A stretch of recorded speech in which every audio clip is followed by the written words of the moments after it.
Anime is a vast and varied medium, and if you're not already familiar, it can be daunting to find something you might be interested in watching.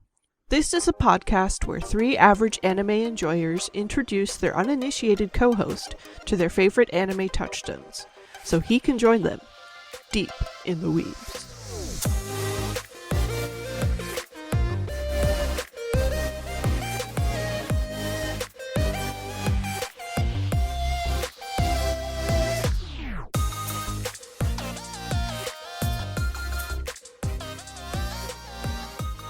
This week we watched 4 episodes of Yu Yu Hakusho.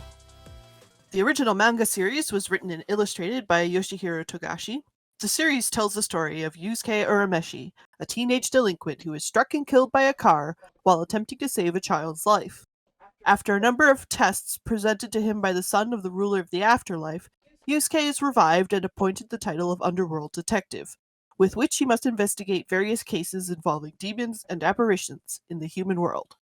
The manga becomes more focused on martial arts battles and tournaments as it progresses.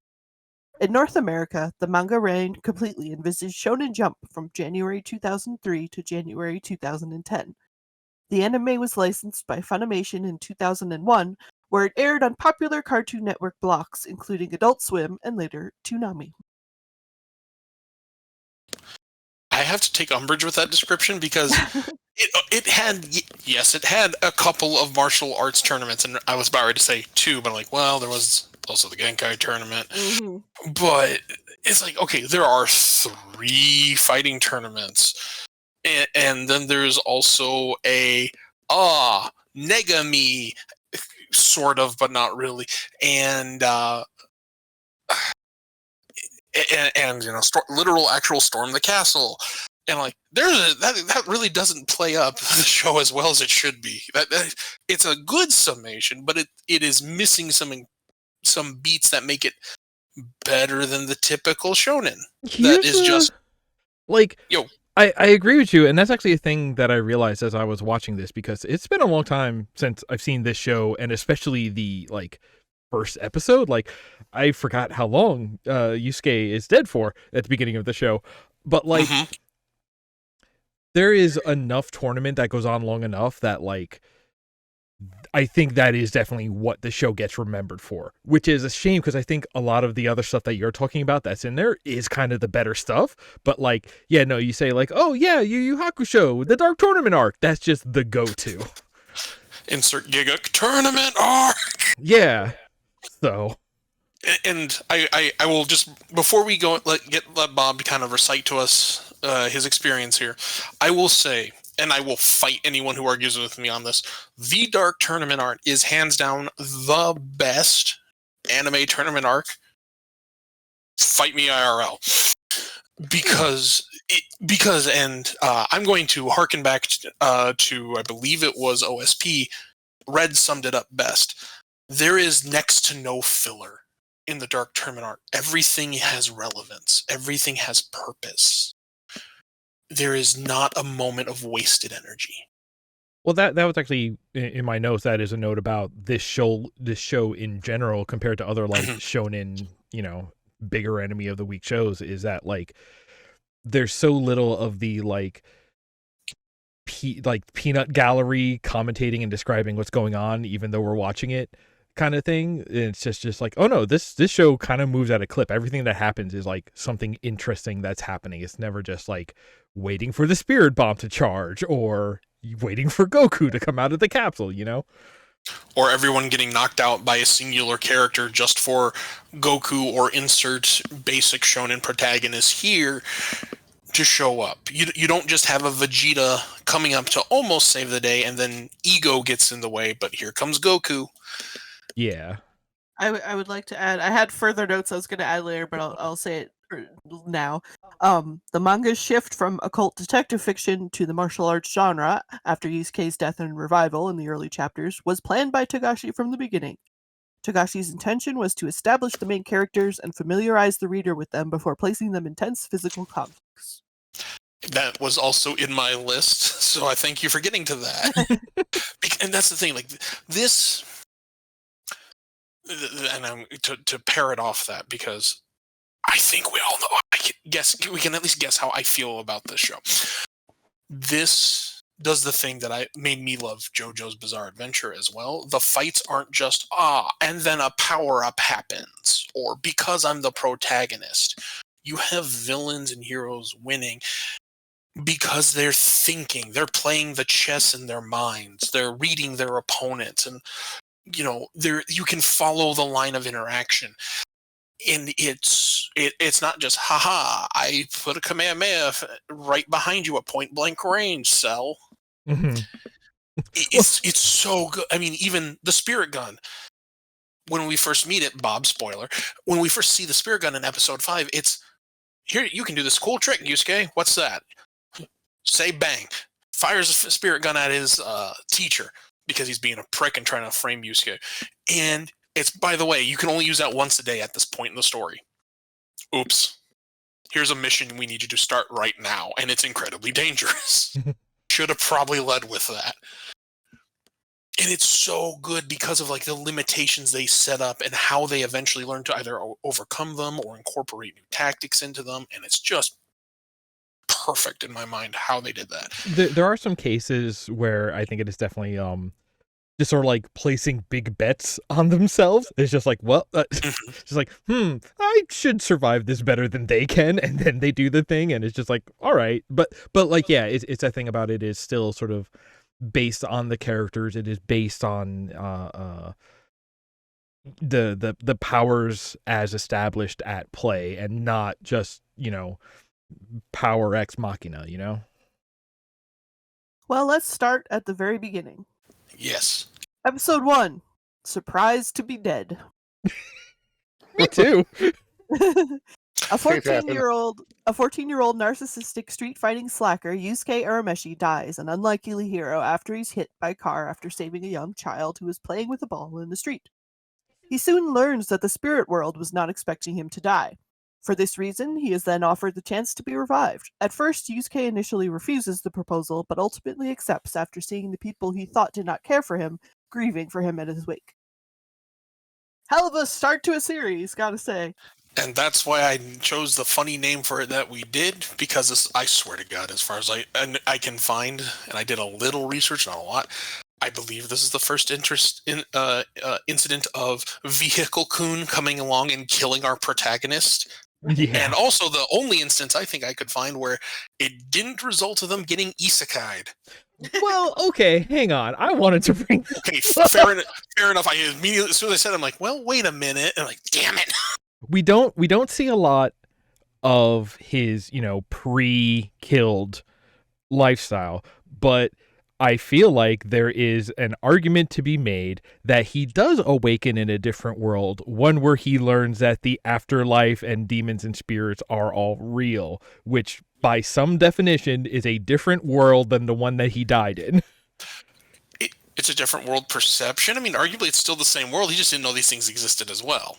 Right, but then we get into the Descartes, I think therefore I am. If you don't perceive it, is it truly real? Is it real in your world? The Homer Simpson logic of, if I don't see it, it's not illegal. Yeah. Okay, fair. Okay, Yusuke gets isekai'd because it is called Spirit World, and later on there is Demon World. We hear it referenced, so yeah, he did get isekai'd. Damn it. Eventually. This is probably the first isekai. Damn it. Almost no, though, because he does have moments of going back, and the whole thing of isekai is like the old world is completely written off. To be fair, yeah. But this is an argument for the fun. Hey, Bob, you want to walk us through this episode? Yeah, sure. Now that we've had our fun. Bob, please go. All right. This is actually the first time I have put notes in my phone. I will just read them straight up. Yay. And give you quick thoughts. Okay, Yusuke gets hit by car, but is okay. It's intangible and in denial. So we see Yusuke. He is a kid, and this is the very first introduction of him. I actually appreciate the show for that. Just, this is what's going on. And then he walks through his day leading up to saving the kid. What we learn from him is he refuses to follow directions. He's an independent person.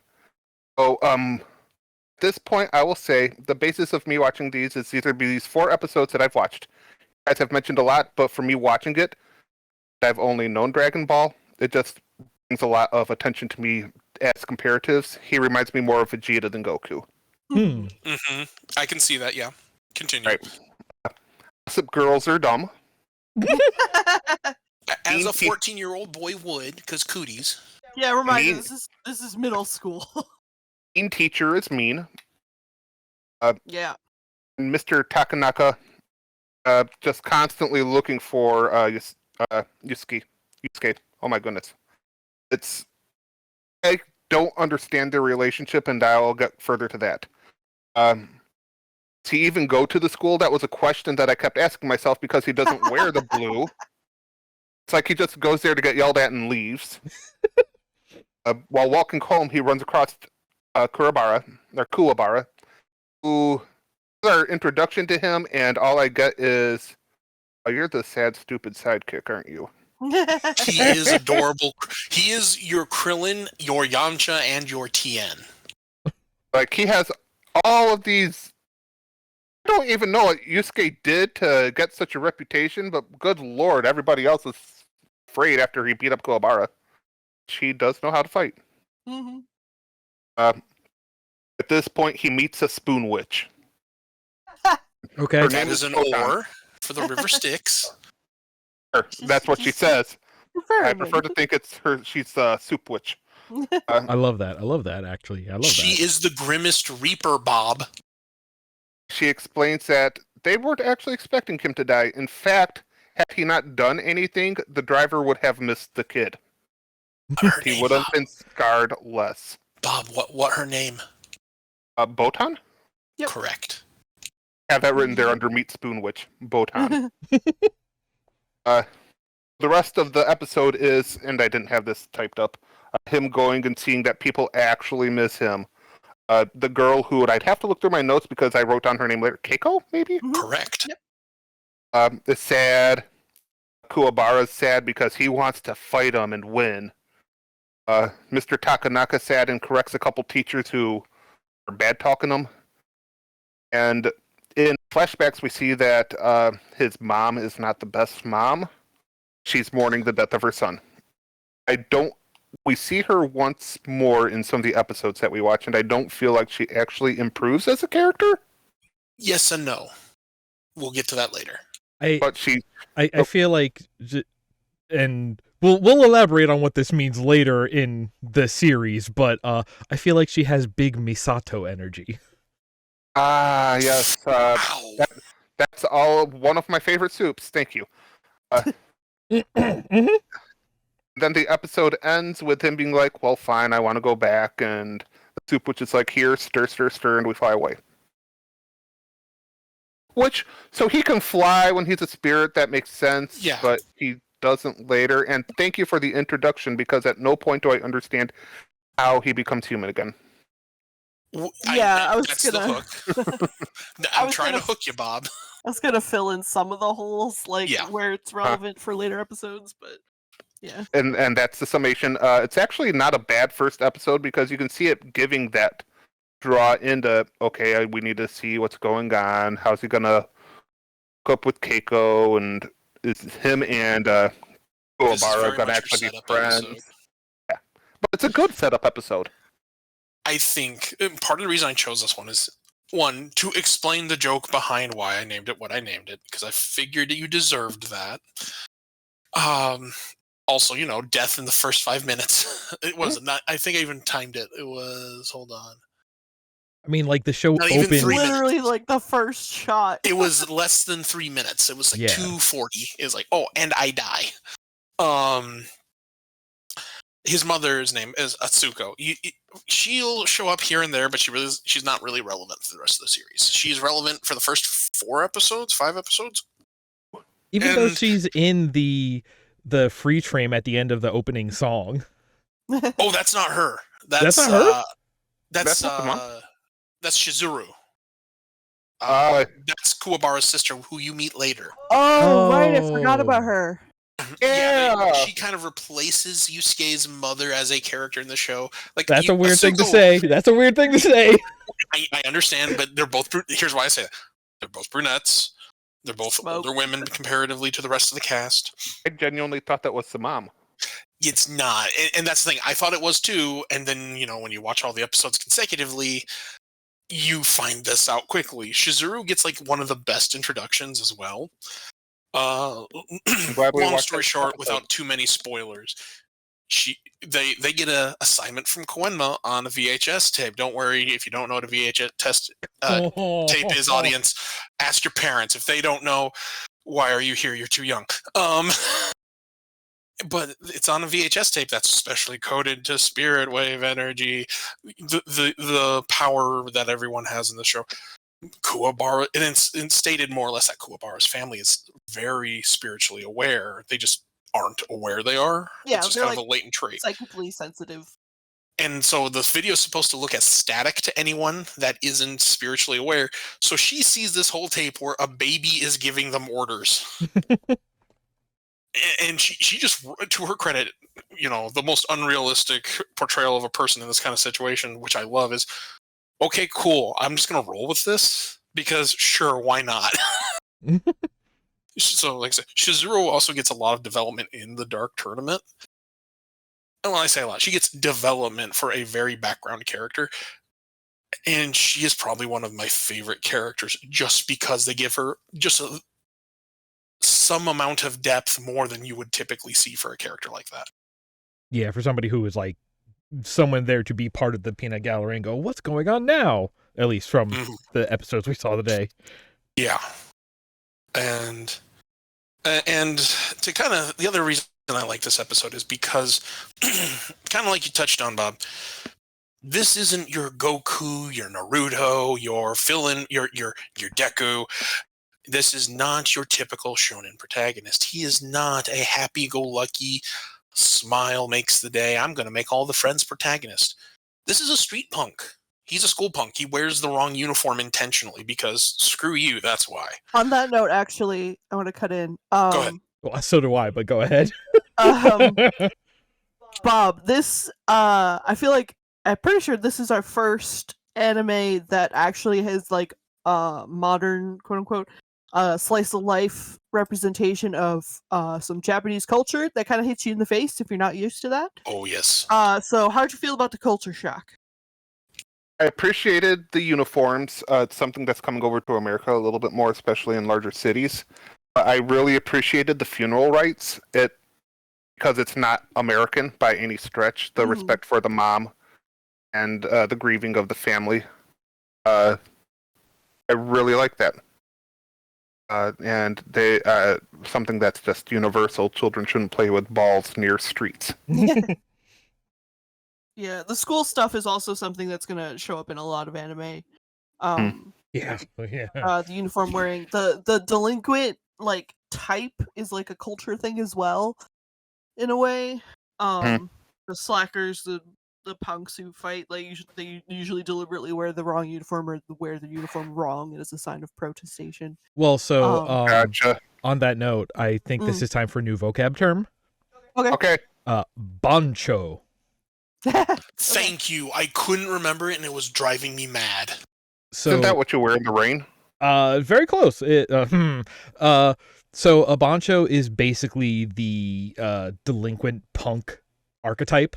The kid who gets into street fights, and specifically that thing about like you see them in a school uniform, but they are always wearing it wrong out of defiance. And they usually have that pompadour hairstyle that Kuwabara has. Yes. Love Kuwabara. I forget, is we don't have Cromarty on our list, do we? No. I don't believe so. Cool. We can always add it or season 2 it. Ooh.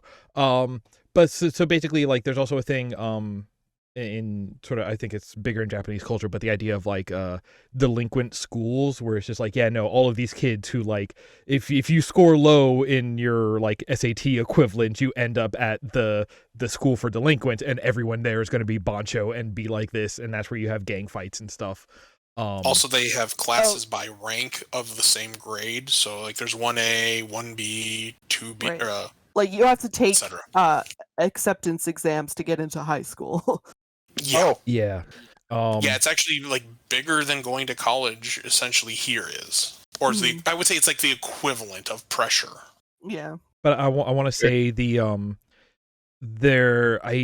not exactly sure where this sort of trope, like this trope, comes from, Japanese culture. I don't know where it would have, become major within like anime or something, but a touchstone that we actually had come over to America, which might have been before this point. Are you familiar with the Nintendo Entertainment System game River City Ransom? I've heard of it, never played it.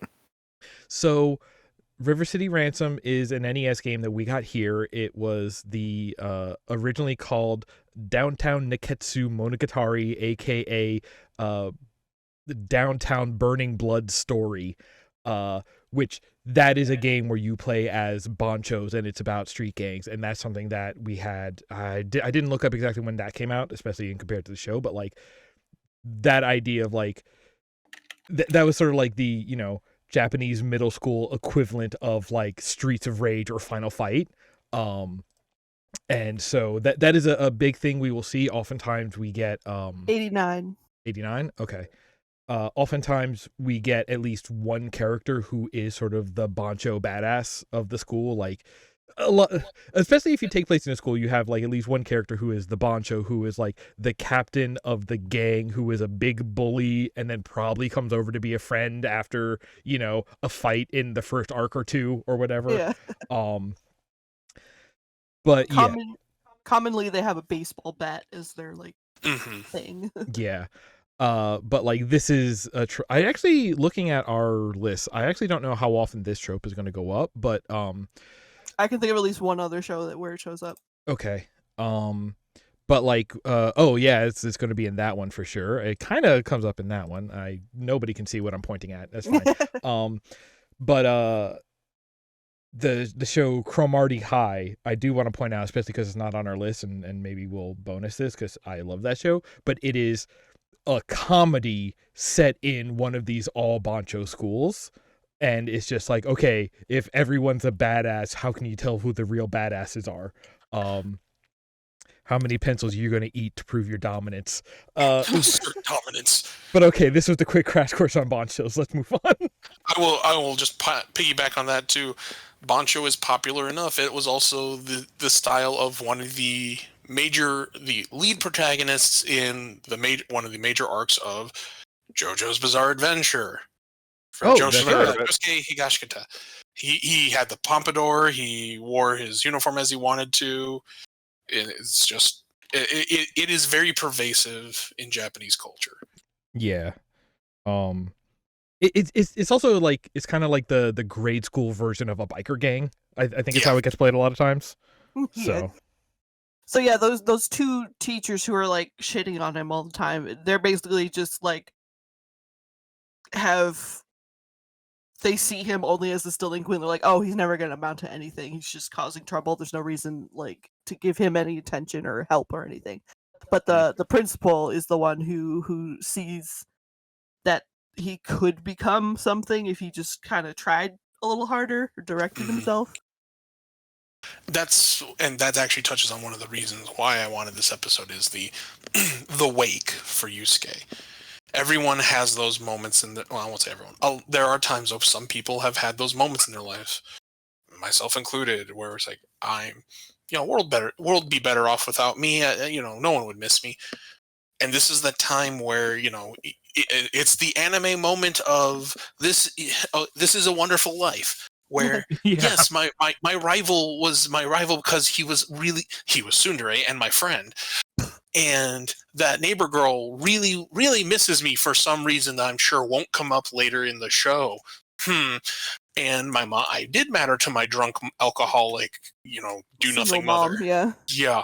And the principal, he shows he kind of cares about Yusuke early on, but really just even to the point of he's dead now. It's not, well, I guess I'm free of this. It's, how dare you speak ill of this boy? He saved a child, and you're speaking ill of him at his wake in front of his mother, his only family. And of course, there's that little heart-wrenching moment in that first episode of the little boy he saved. I'd love to play with him again. It's like, oh, we're gonna have to have that talk, aren't we, when we get home? And the fact that he goes from, for obvious plot reasons, but he goes from, I don't care. I'm dead. Fine, whatever. I don't have to pay taxes anymore. To, all right, you said there's an ordeal. Let me deal with the ordeal. And I will also say this is one of those series where you have a gimmick set up of the ordeal, which is revealed in the next episode. He gets an egg, Bob. It's like that school project, except this egg will hatch and eat you if you're a bad person at heart. This thing is relevant, and they intentionally, I have to believe it was intentional, do everything they can to make you forget about it after he comes back to life until the Dark Tournament. And then it is still relevant, and it is a thing going forward. And it is so well done. Because I remember watching the Dark Tournament for the first time. It's, wait, the thing from the first 5 episodes? What? And it's so good. But it sets those hooks up. I will also say the setup for the hook is that intro. Wow, there's a lot of supernatural creatures. We don't see any of that until like the middle point of episode 5, after he's come back to life. And it's like, who are these characters if this guy is dead? Gotcha. So that is why I specifically chose that first episode. It was one of those, like, I have to get it in there because this. I remember watching this. I think it was like 12:30 on a Saturday when it first came on Adult Swim, and seeing the intro, I'm like, okay, this is an okay intro. There's a lot of characters. I'm curious to see who Sword Vegeta is, and red-haired person. I'll explain why I say person here in a minute. Well, later on as part of notes, but like, this all looks very interesting. Who are these people? And let me tell you, from when you hear their voices, or from when I saw them to when I heard their voices the first time, none of them were what I expected, and they're better for it. The intro sets them up, and you think you know what you're getting, and you kind of do, but not really. And that's why I'm like, okay, this is the hook. The first episode did such a good job for me. I'm like, I have to hope this gets Bob. But anyway, that's all I have to say about one. Yeah, like Kuwabara especially, like he's presented as he's the second toughest punk under Urameshi, and so he's always trying to challenge him, because if he can beat him in a fight, he could be like, okay, now I'm the best.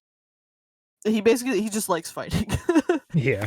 He's a big softy, but he just likes fighting. Bob, you would love it. He is a big softy because he will put his life on the line for a kitten. He loves kittens. Okay, I can appreciate that. Kuwabara also, big. I won't say big reveal, but he has such an interesting plot. Because for being a street punk, he actually wants to do very well in school. Mm-hmm. He has a heart of gold. Yeah, and he just likes fighting. Yeah, it's like I call him like the Krillin, Tien, and Yamcha all rolled into one, but really he's so unique. It's just like, those are the archetypes that you can easily slot him into, but really he's more than that.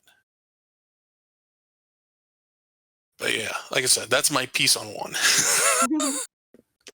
Any other comments for episode 1, or shall we move on to our next episode? The intro song. I don't know. I'm saving that for the end. Okay, all right. I have the list. Okay, good. I just want to make sure we get there because, we will get there, I promise, because I pulled the list up immediately. And I have more to say about Botan, but I feel like it'll come up more going into our later episodes. So I love I think I'm good. I love Botan. Don't you disgrace my Botan. No, here's the thing. I think she's a boat. I can't wait to hear this explanation. That's Babe of all time. Okay. Also, she's Sir, Botan, you are right. so yeah. I would like to congratulate you on being a person of culture. Mm-hmm. All right, so the next episode we watched was episode 13, Yusuke versus Rando, 99 attacks. During a competition to become a student of Genkai, a Reiki master looking to pass on her techniques, the fight is down to 2 contestants, Yusuke and a monk who reveals himself to be Rando, a demon who specializes in defeating martial arts masters and stealing their special techniques. Ran out of breath there. As Yusuke struggles with Rando's dangerous attacks, Kuwabara's soul travels to motivate him to keep fighting. Yusuke manages to overcome Rando by tricking him, defeating him for good, and thereby becoming the student of Genkai. So 2 things before we have Bob dive into this first. Do we want to explain what Reiki is? I It's know the what spirit Reiki energy. is. You Everybody do? does. Okay.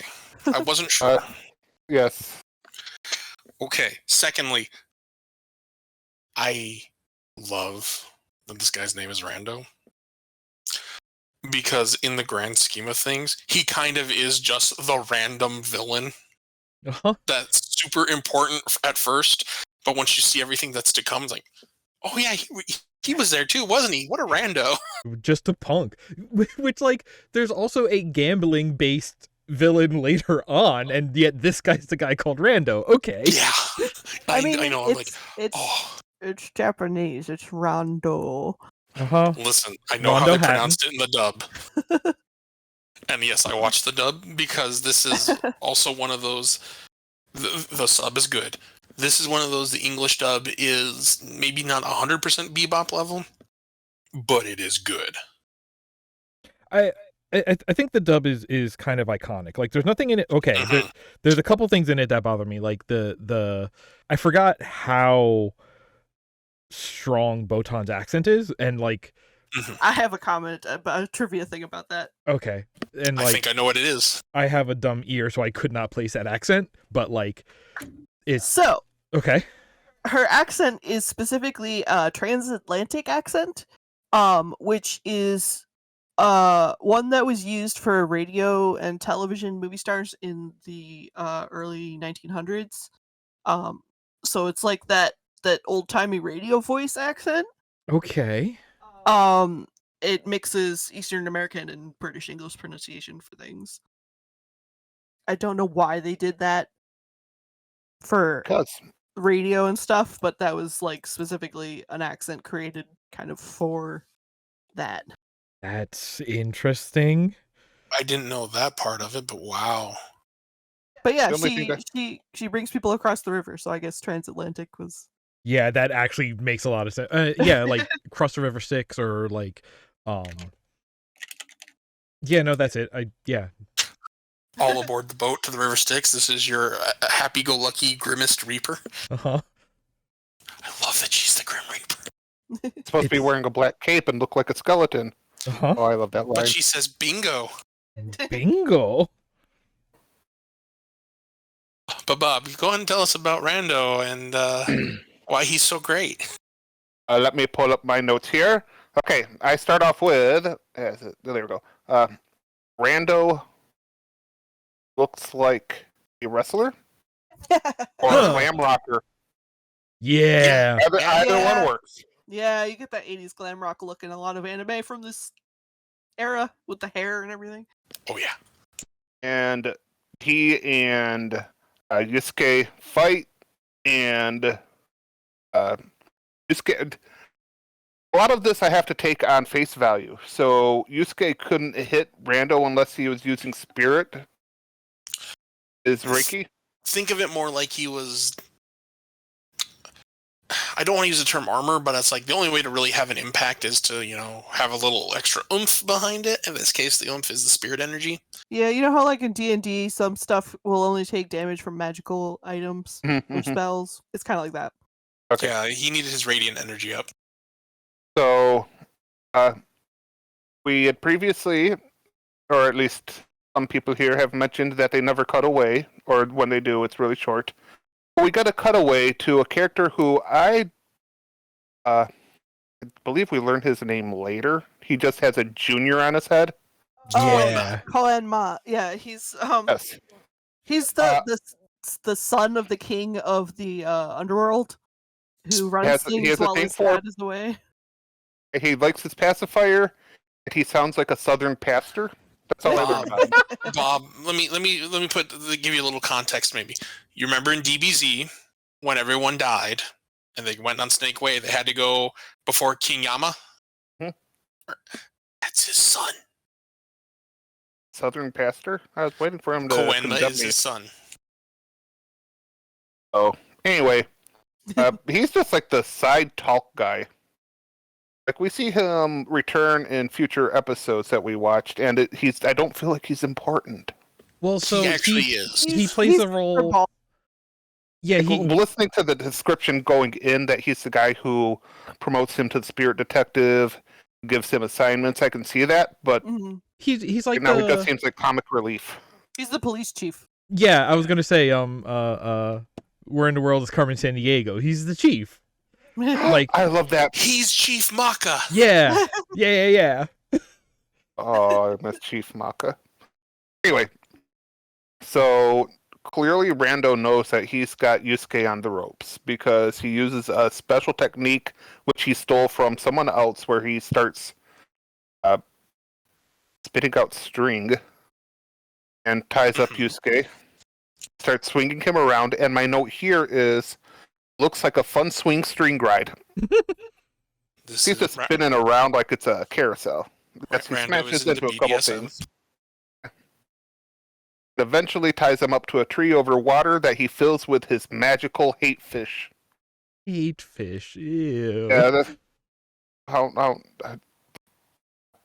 anyway. I mean, come on. Fish full of hate. Feeling that, or Yusuke falls into the water, starts sinking in, and everyone's like, "Oh no!" Except for Kuwabara, who's like, "I know what to do." He sends out his consciousness, goes to Yusuke, and just insults him. Notably, another like Japanese thing. They tend to depict souls as those little balls with a little tail coming off. Just so in the future, if you see those, that's a soul. And Bob, you've seen this before because Vegeta did this with Goku on Namek, and then in the Universal Tournament of Power, because that's how Vegeta works. But I actually thought it made me giggle. It wasn't like, you can do this, power to you. No, so you're gonna quit, huh? You're just gonna give up. Yeah, that's a trope you'll see in a lot of anime.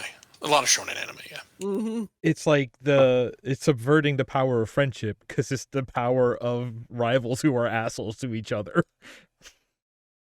Yusuke gets his second wind, ups out, and he's getting ready to fight Rando again. And Rando's like, "Whatever, you mean nothing." And it's fairly obvious because Yusuke is barely doing anything.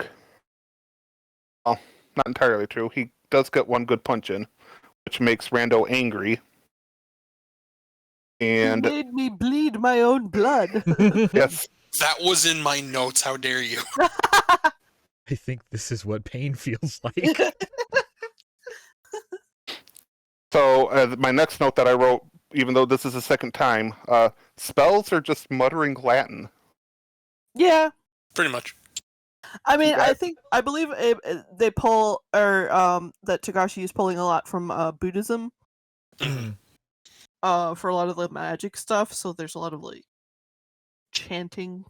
And he casts his spell, it reflects back onto him, and he starts shrinking. Teacher lady who is looking for Genkai. one of these people, Genkai, comes up, says, I may be paraphrasing here, boy, you dumb. No, that checks out.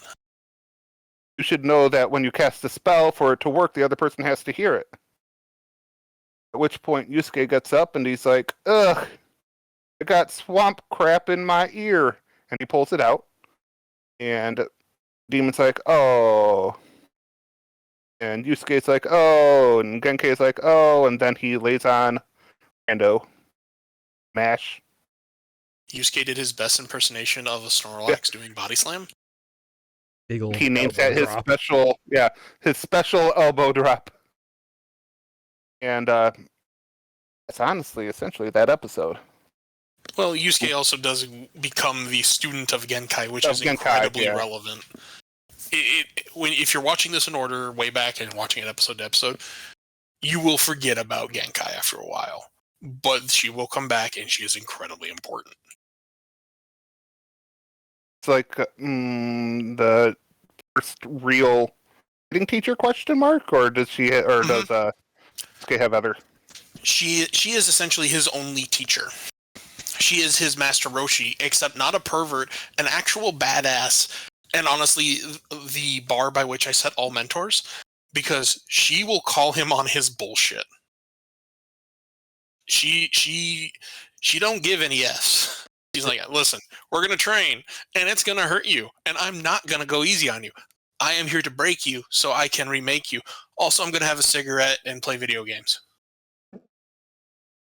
Now to call bluff on something I heard earlier, it seemed awful convenient he had glop in his ear. Fair. But I think that's part of being a shonen protagonist is that your luck stat is incredibly high. He has the luck feat, yes. Especially when you're a bancho like that. Like, that is part of his fighting style is just like, whatever, I'll win. Being a dumbass. And that's kind of why I wanted to highlight this episode, because before now, he does get in some minor scrapes, and he does have a couple other assignments before this.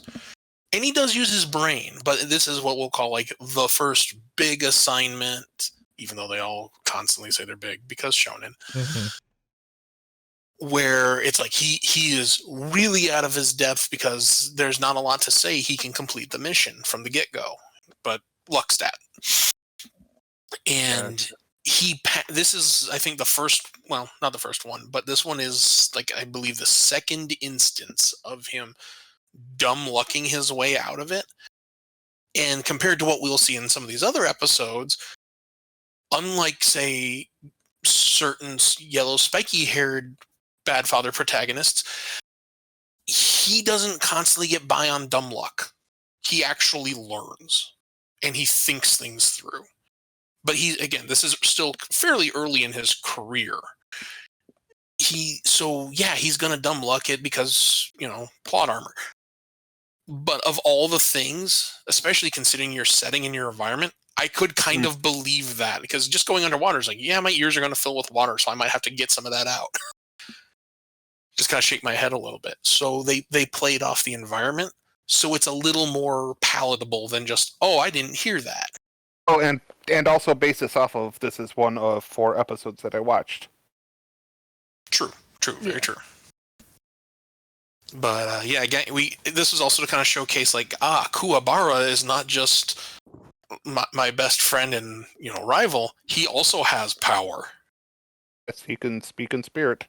Well, not only that, it's kind of high. I think they highlighted it in the previously on, which was he has a sword, not a bat, because spirit bat's not as interesting as a sword.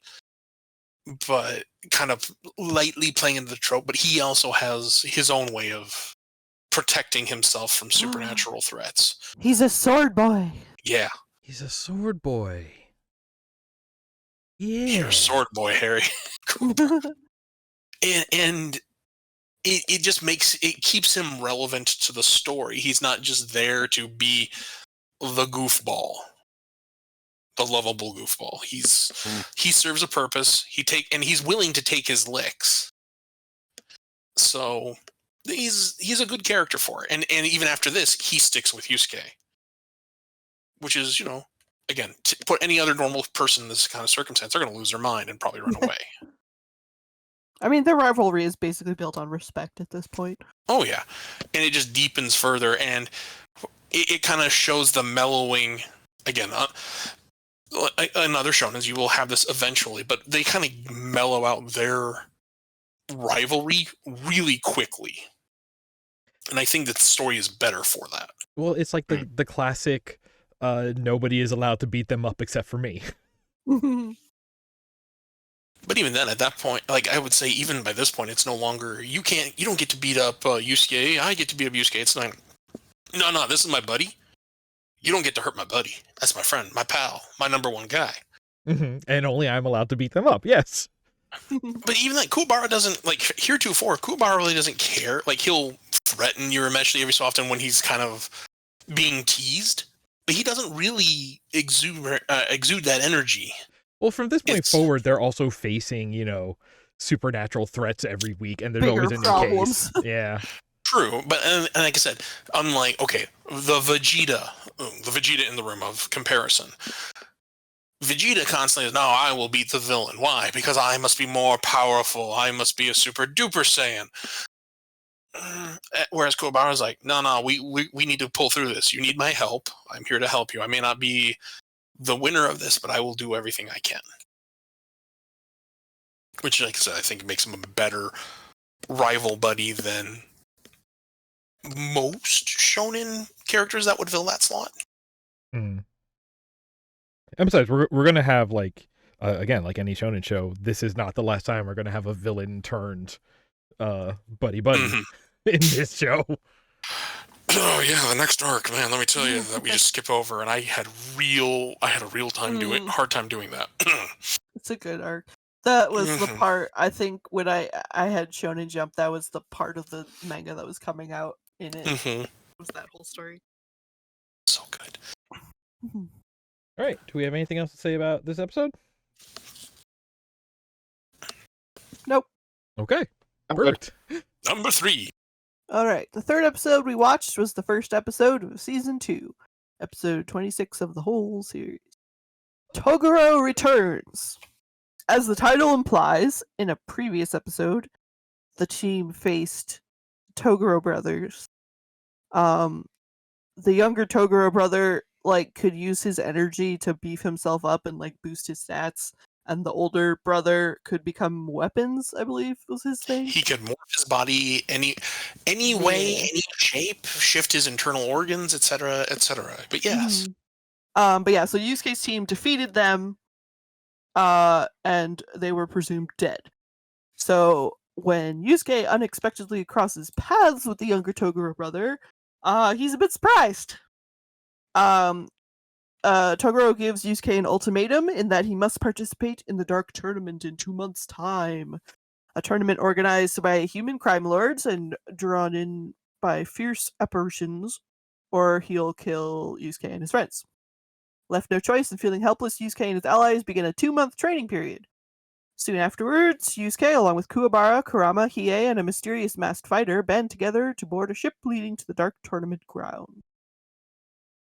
So, I have to also chime in here with Bob. You know how, and again, the key reference we'll be using here because of our shared history is Dragon Ball. How the Frieza saga essentially was pseudo inspired by Star Wars, and there are some elements in there. You have your big bad from space that everyone's afraid of, and other elements, the Superman element that is Goku coming from another planet and being the hero of the world. Those kind of nods to pop culture are very pervasive in a lot of media, Japanese anime and manga. Primarily, you'll see this a lot in shonen. And I mean, even look at Bebop, all the references and the names and some plot lines that happen there. I would cite Toys in the Attic when you get to it. That is no different than here with Toguro, younger Toguro, despite being the bigger one, younger Toguro, because they don't get first names, is inspired by a person who also beefed up for a very popular role where he, at one point, steals sunglasses trying to hunt down the protagonist. Because I got the Arnold reference early on. We got that reference early on. Yeah, that the Arnold Schwarzenegger in the room. The Terminator in the room. Because that's who he was inspired by, and I love it, and it shows, and it's so tastefully done. But yes, so since you're more than aware than I thought you were about it, I will let that go, and please go on. The motorcycle kind of nods head off. Let me tell you, when I first saw this, it wasn't the motorcycle that did it for me, but it was the big guy that bulks up to become a bigger guy. Because the first thought I had when I saw it was, I am here to pump you up. But yeah, Bob, please take it away. All right. So typing up my notes for this one, my phone autocorrects. So I'm introduced to Yukina and Haya. Yukina and Hiei. So poor Hiei, will forever call him, hey, Ukana is his sister, and he's not allowed, or he chooses not to stay in contact with her this episode. Yeah, Don't know if they do later. The previous mission was the Toguro brothers had kidnapped her, so they were sent to go save her. And then the reveal that she was also Hiei's sister. Yeah. Which is fine. They don't dwell on it very long, so it didn't detract from the episode. The last time on in this episode felt the most like soap opera about like, wow, there were a lot of people and involved and reveals that happened last time. Okay, And that's not even all of it. we'll just accept it and move forwards. Exactly, and the descriptions you guys gave at the beginning of this episode, that's kind of what this show does. It doesn't spend an episode between episodes. It's like, and moving on. We find out that Toguro, because, they're twins, The law offices of Toguro and Toguro. are in fact still alive. They were faking it for mysterious man in TV. Sakio.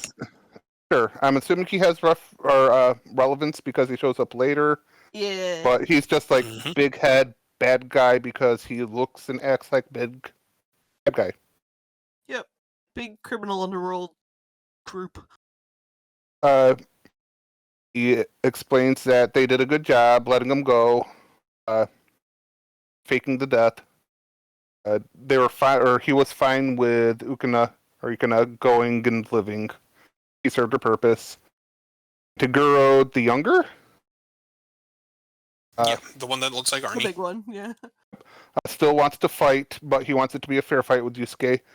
And the big boss is like, well, just have him come to this tournament where you guys are going to be and everything will work out. And Toguro's like, oh, duh, good idea. And at the end of the scene, the big mean boss, prove he's a big mean boss, it tells them to clean up all evidence, which includes this poor crazy guy on the second floor where Toguro the younger just kicks his head off. This was essentially the origin story for Don Corleone. With Sakio in the role of Don Corleone, being the young upstart that takes over a criminal empire run by older, more seasoned crime lords. We go back to our protagonists who think that everything's fine. They just finished off the Toguro brothers. Yusuke is with Keiko going on a shopping spree, as Because it's a or date. whatever. Because at this point there have been 2 other dates canceled on by Yusuke for reasonable reasons. But Keiko may like Yusuke. I don't know if you've caught on to this yet. What? There's explosions outside. Keiko and Yusuke rush out and see that there's just 2 massive holes in the corner of a building.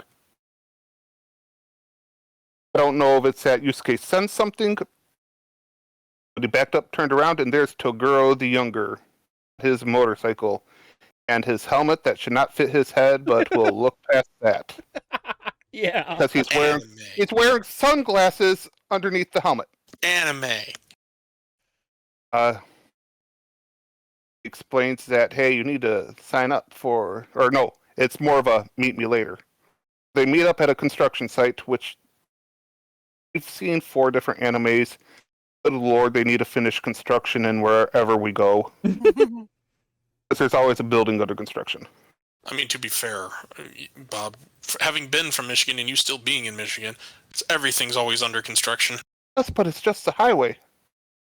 Yeah, there's a few buildings there in Kalamazoo that were under construction for a while that are now a Trader Joe's. True. I'm actually kind of curious if that's like a Japanese thing, because the idea of, island nation and especially, city center, high population density, like, I don't know if that stuff is under construction or if stuff is like constantly undergoing reconstruction as space is repurposed. basically, I know it's like a big enough thing that the entire plot of Yakuza 0 revolves around, hey, here is the one last piece of, real estate property that we can develop on. So I'm curious if that actually makes more sense in Japan, that it's just like, yeah, no, there's always something becoming something else. I feel like I've read enough comic book material that there's always something in New York under construction. But to your point, I think that's for the same reason. Yeah, it's like a big city area that this is something that is constantly being done for one reason or another. So I don't know if it's just unique to them, but I'm sure it's probably more active there, but not uncommon here. True. On the flip side, construction or damaged buildings tend to get repaired relatively quickly. That being said, young Toguro meets up with Yusuke at the construction site. Explains, hey, I want to fight you fairly. I only fought you at 20% of my power. Let me show you what 60%. And then, as I wrote down, his true power is weird veins. Mm-hmm. His true power is steroids. It makes sense when you see the arms bulk out and you see the veins there along the chest. No, he gets two weird horizontal veins where his clavicles should be, and I don't quite get that. I think he just like grows chitin over his bones or something. Like he's got internal antlers now. So, without going into too much detail, it is revealed later on. He has a disease. I knew it. No, well, I mean, you could argue it. He may have had a disease because he won a previously held dark tournament. Him, his brother, and some other people. And before he went to the dark tournament, he had taught a fighting school, martial arts school. And all of his students were killed by a demon that wanted to fight him. And it was incredibly powerful. And that was the first time in Toguro's life he felt fear. So he fought that demon at the dark tournament and slaughtered it. Mm-hmm. And at the end of the dark tournament, you get one wish. I guess they have Dragon Balls because apparently they have the power to grant any wish. And when you get to the end of the dark tournament, you'll understand why I say that. And Toguro's was, I want to be made into a demon. And this is one of those phrases that, like, you see, I don't think you know what that means when you're saying it. Of the demon of the highest caliber, that maybe not the highest caliber. So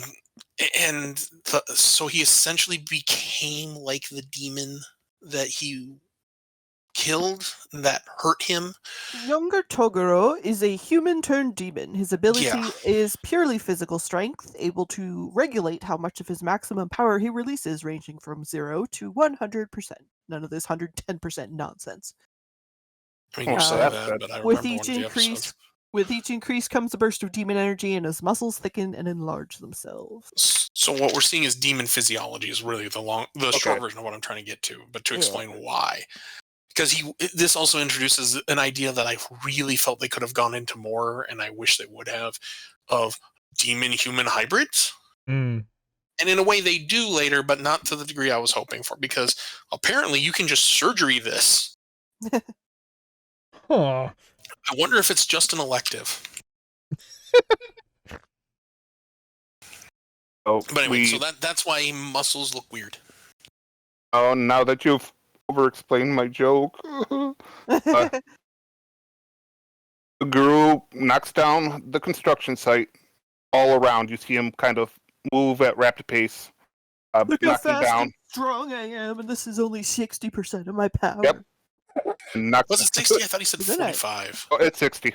He knocks down the columns, and it collapses with Yusuke in there.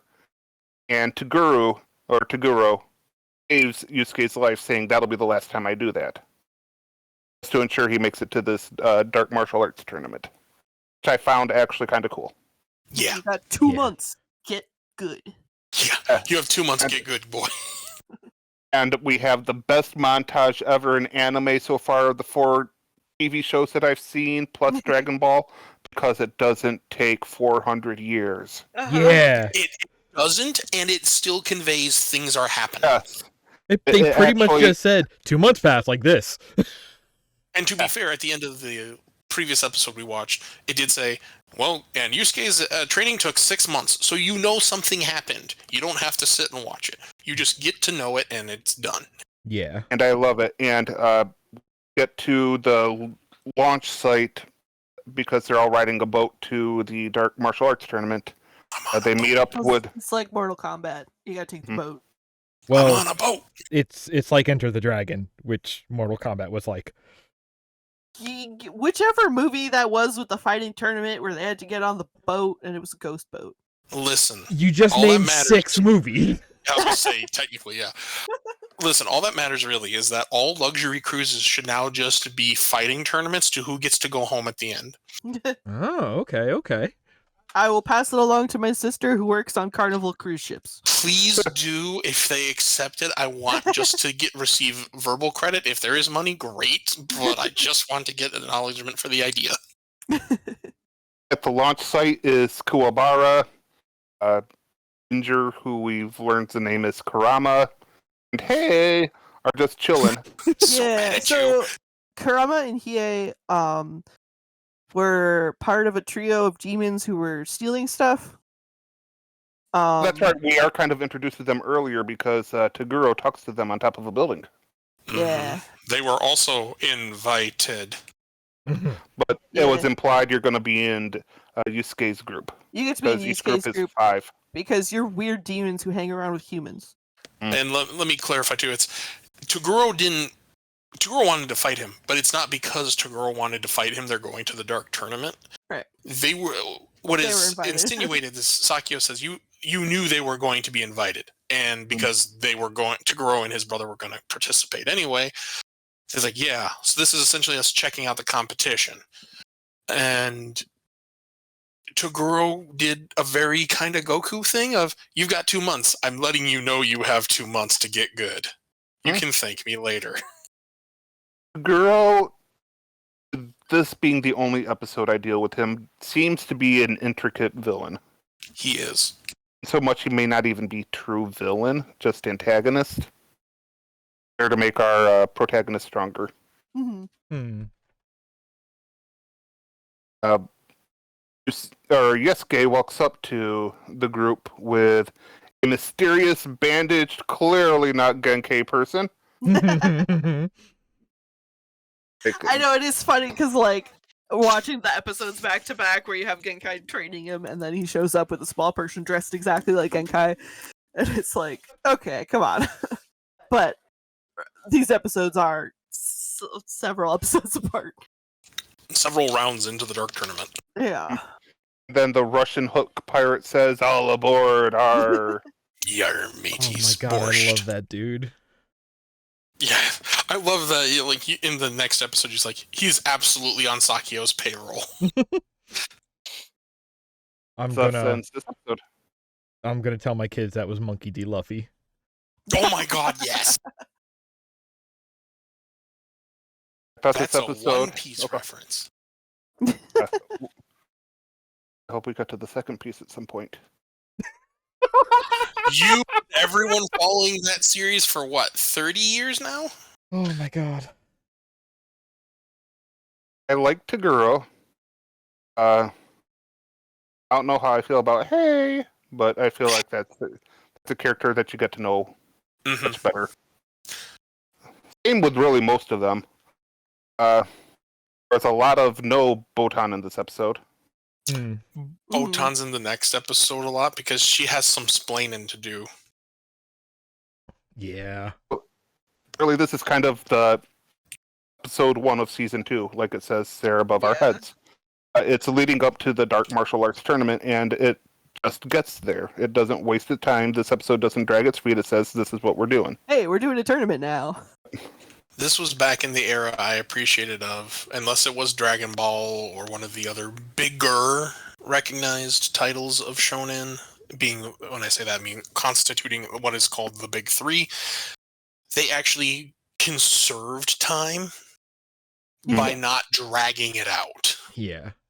It's like we got business to do. Let's do it.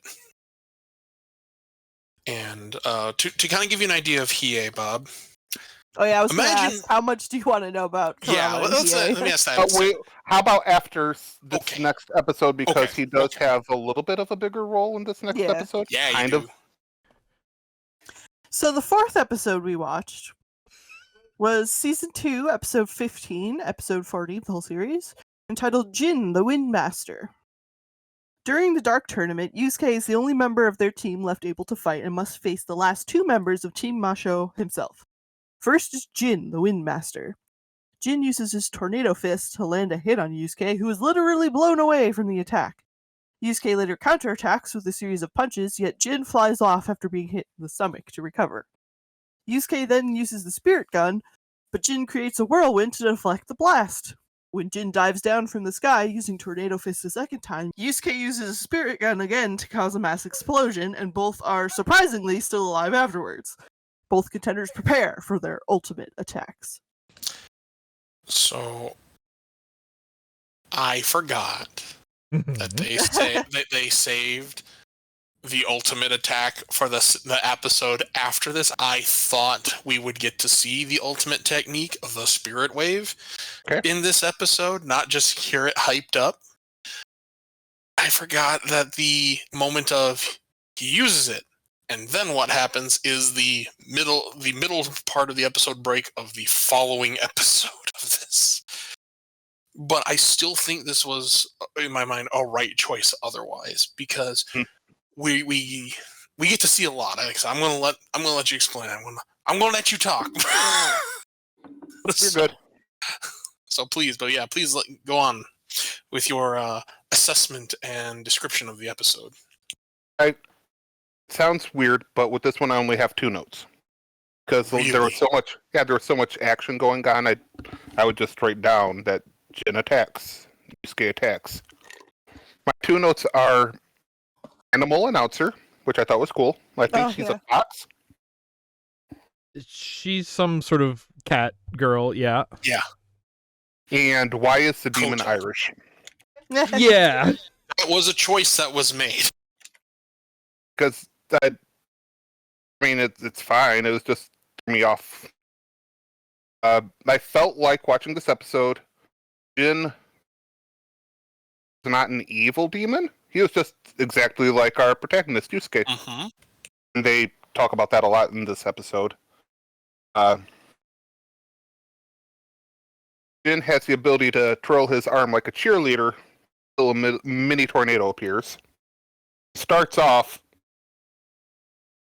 using just one arm and winding up and, like Joe said, punches him so hard a mini hurricane sends him against a wall. Which with this tournament, if you're on the ground for a count of 10, you're out. Outside the ring, yes. So he's able to get back in the ring before the count of 10 several times. Jin has the ability to fly because he is a Windmaster, which is fair in the game because that's just part of his spirit. Yeah, he's using his energy, not the wind, to do it. I believe the rulebook says you cannot touch any surface, and that is why it doesn't count. Botan. Even they have the side story again of Junior talking to one of his sycophants, and he has to explain to them that that's just part of the rules, is that he is able to do that because he is able to do that. They are actually there in real time. This is not a callback.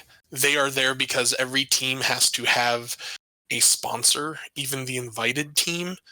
Koenma is their sponsor, so he is there in person. Like a box seat. Yeah, he has a box seat, a private booth, with his assistant, who is lovingly named George. Of course. So, Also, but he's called Ogre. Announcer lady's name is Koto. Koto. Just in case anyone was wondering. Her and is it Botan? Yeah. Yeah. Mm-hmm. Got into an argument about Jin and his aerial abilities, and the announcer has to explain that it's fair. So Yusuke's at a disadvantage because as long as Jin is in the air, Yusuke really can't do too much. At one point, Jin does get on the ground, and Yusuke does a fair amount of damage to him. which causes Jin to go back up into the air to recover. Kind of saying that Yusuke is the Little Mac of the Yu Yu Hakusho roster. Wow.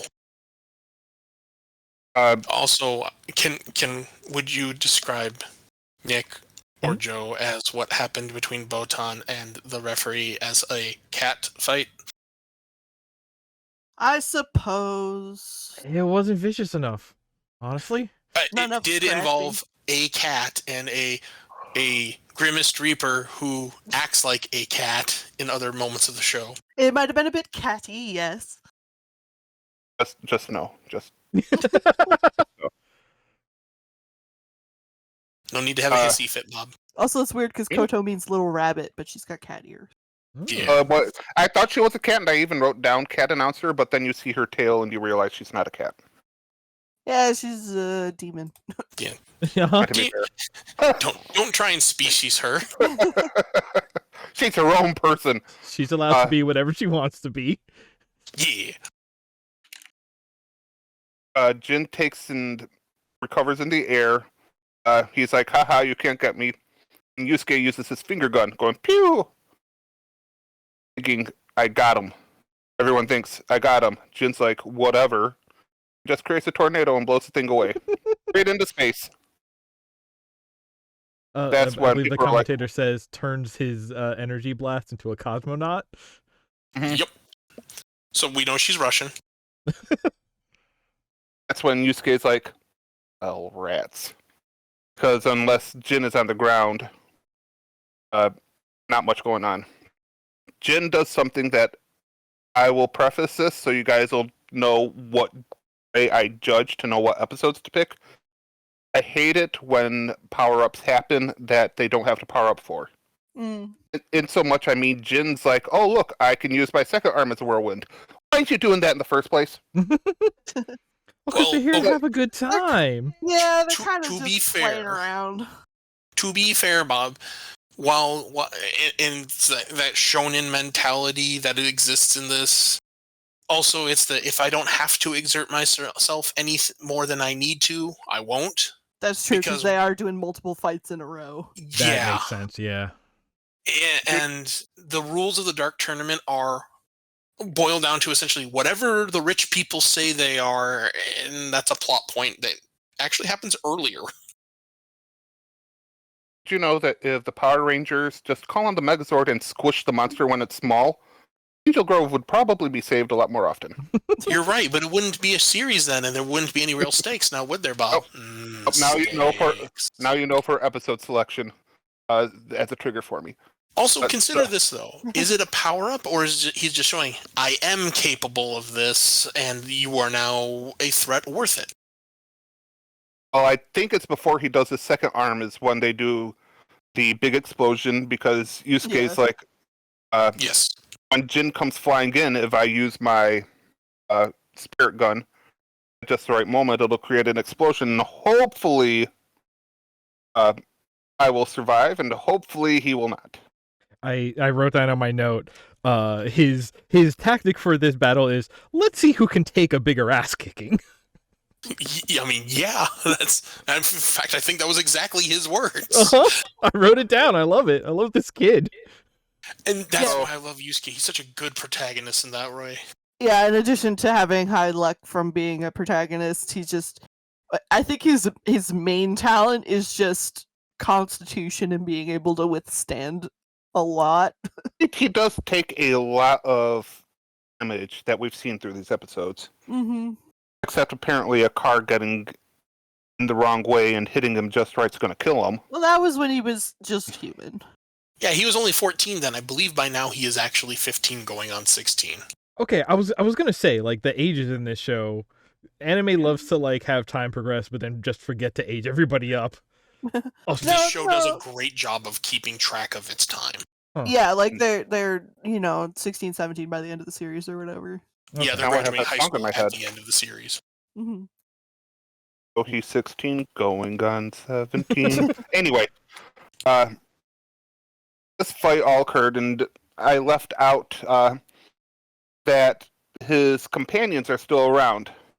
They just are out of the battle. because they've been out of the ring. I'm assuming for the count of 10, we see everyone there. At Kurama? the end of this, I'll explain what was going on because there is some points you were missing for context. Gotcha. Kurama and Kuwabara are out on the sides. And it looks like a first aid kit is where not Genkai and Hey is there with Some lady. Jin's teammate, I'm assuming. Some lightning teen lady, powers? Yeah, I forgot her name. keeping them in there. Because she doesn't want them to leave. Even though you see that Hey is powering up his dark gas power or whatever. Darkness Flame. Demon fire, yeah. Edgelord Yeah. Fire. Demon Fire Not Gen- is where you go if you need to like upload the whole first season of Oh my god. No. whatever. Oh. The episode ends with Yusuke powering up with what everyone else Ruka. is Her saying name was is- Ruka. Everyone says they've not seen him use this pose except for not Genkai is like, oh, he's always failed when he's tried to do this. Oh. And she says Genkai. In fact, I didn't put this down. She knows a lot of what Genkai has thought on this and refers to Genkai in the third person. So clearly this cannot be Genkai. Clearly. Of course course not. Even though she Yeah. has knowledge of how their training sessions went. Well, And she's wearing the same hat, the same stinking hat. This episode felt like an episode, if that makes sense. Like, not good, not bad. It was just an episode progressing the story. This felt like I think the most like traditional. DBZ tournament-esque episode, which like very specifically I was looking like this is an episode where we do have a lot more of the like we see something happen and then somebody explains what just happened, but at least it makes sense because we have actual commentators there who it's their job to do literally that.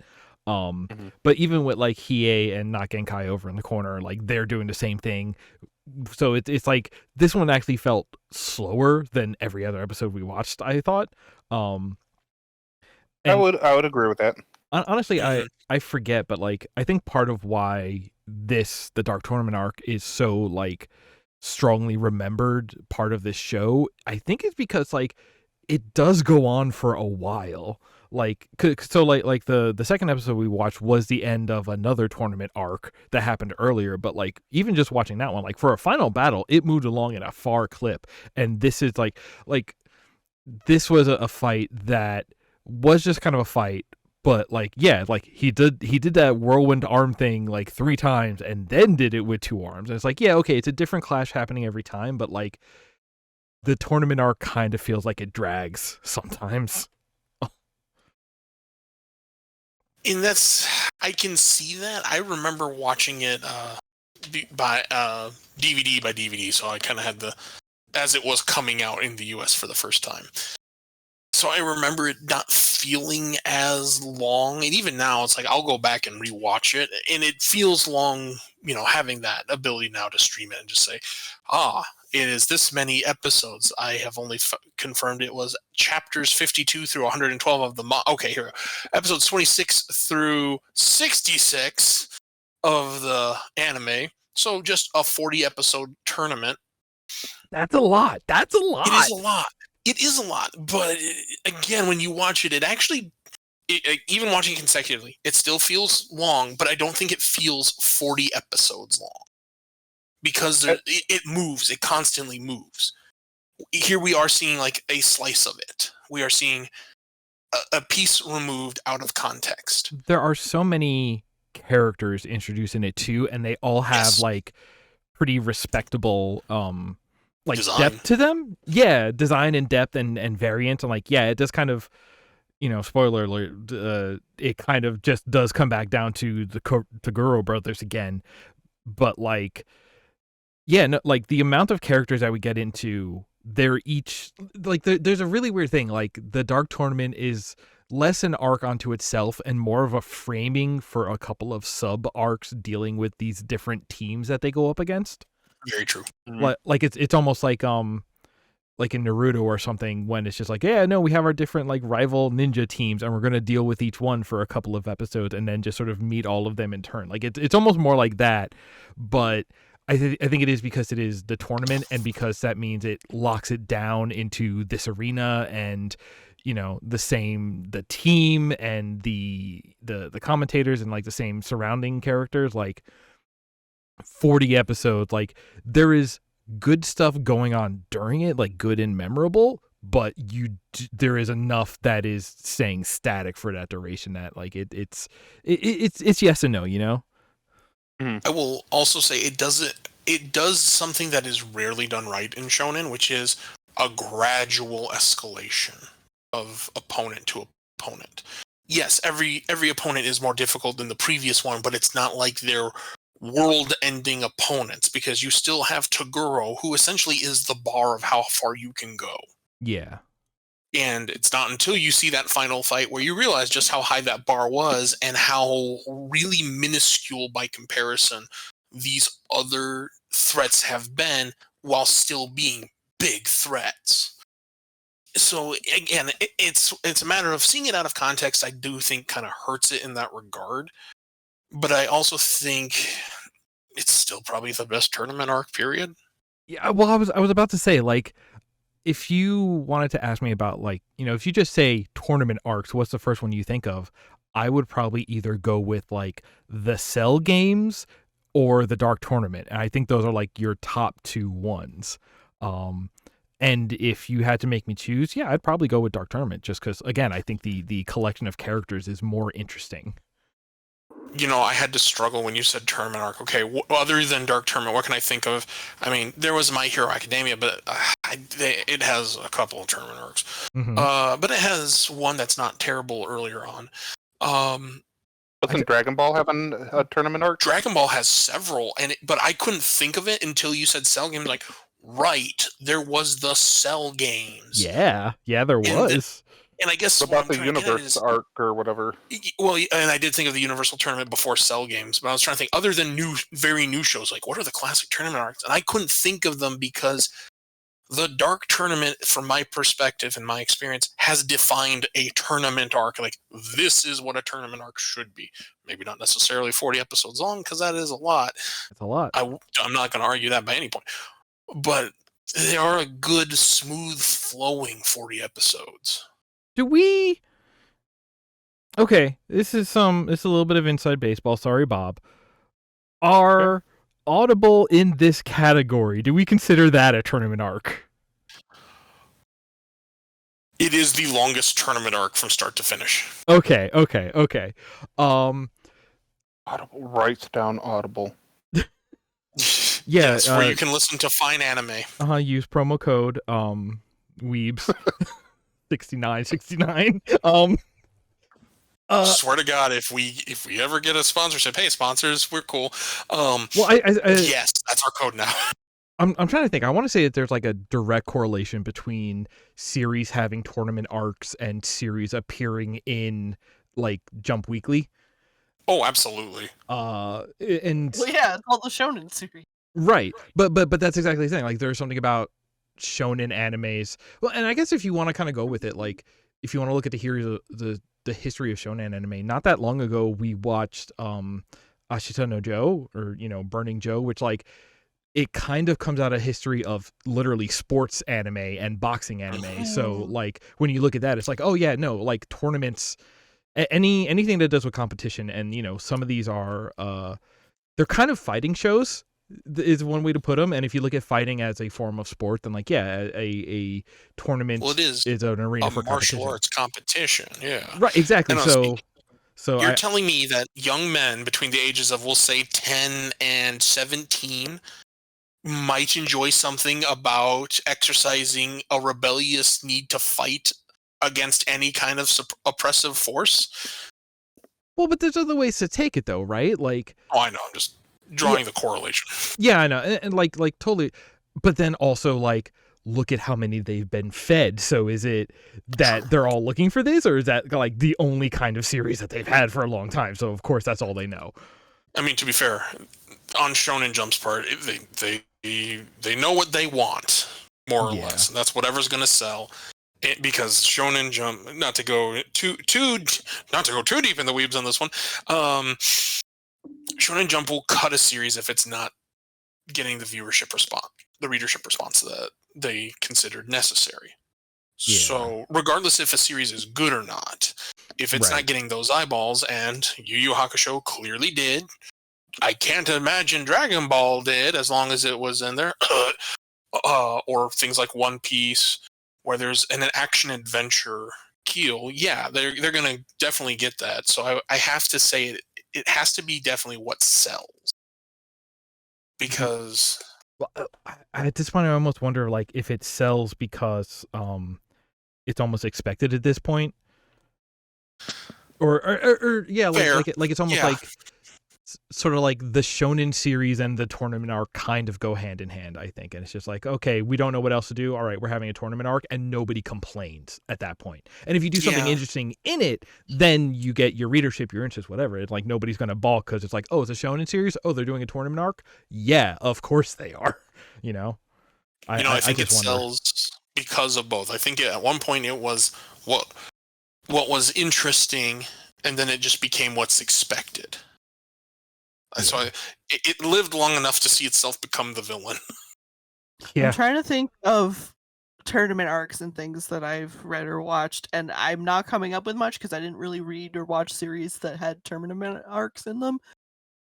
But I am haunted because I was not forced to, but watched the worst example of a tournament, like the whole series is just a tournament. It's just fight after fight after fight, but you don't know anybody, so you don't care about anybody. It's Baki. Oh, I wondered if that's what you're talking about. There's like 3 shows that came to mind. Oh my god. It's terrible. JoJo's without the special ghost friends. Does JoJo's do a tournament arc? No, it doesn't. Really? Well, I take it back. Speedball Run is kind of a tournament arc because it's a race. Okay. Interesting. That's a different vibe. Yeah, that's different. It is a different vibe, but it's also technically a tournament. It is a competition. But like I'm just looking at our major list, our mega list, and like I'm already seeing like 3 other shows with tournament arcs just on this. I mean, there's a show, Something About a Rose Bride, that you could argue is a tournament arc. No, I'm looking about the guy who punches an amount of times, and that's also has a tournament arc in it. Oh my god, yes it does, doesn't it? Yes, it does. Do you think that one I can figure out? Can you, Bob? Can you? Because arguably there's 2 shows on the list that kind of fit into that. It's just what does the punching is what's the difference. I feel like I can count the number of times that man punches. I don't think that's the show you're thinking it is. All right. Anyway, back to Yu Yu Hakusho. Yeah. Okay. Any more questions or comments about this show? Well, let me fill Bob in regarding the team being sidelined, as it were.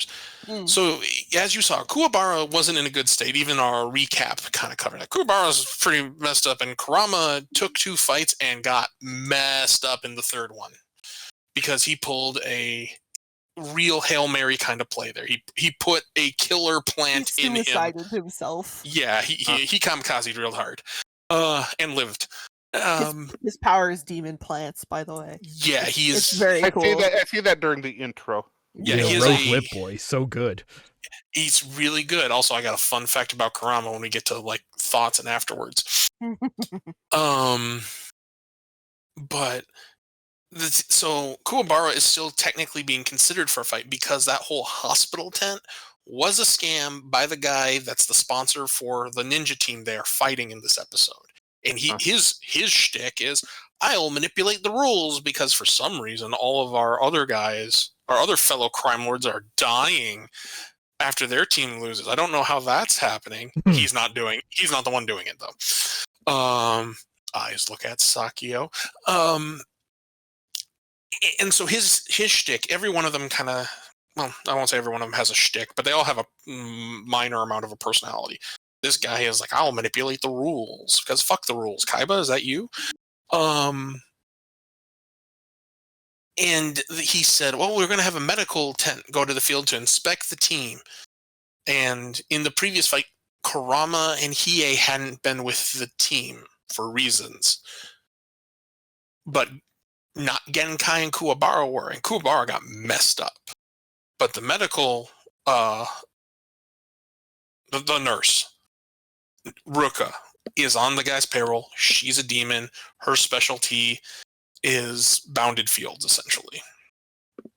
And she contained Hiei and the Masked Fighter because these are threats that the ninja team really couldn't have dealt with. Hiei is also still suffering from an injury where he can't use his right hand. Watch the rest of the arc, you'll understand. And actually, you don't have to watch long after the episode before this one that we watched. I am gonna say, like, the once Kurama and Hiei have their, like, introduction and focused arcs, those are some of my favorite arcs for sure. Yeah. Oh yeah. I just love them as characters too.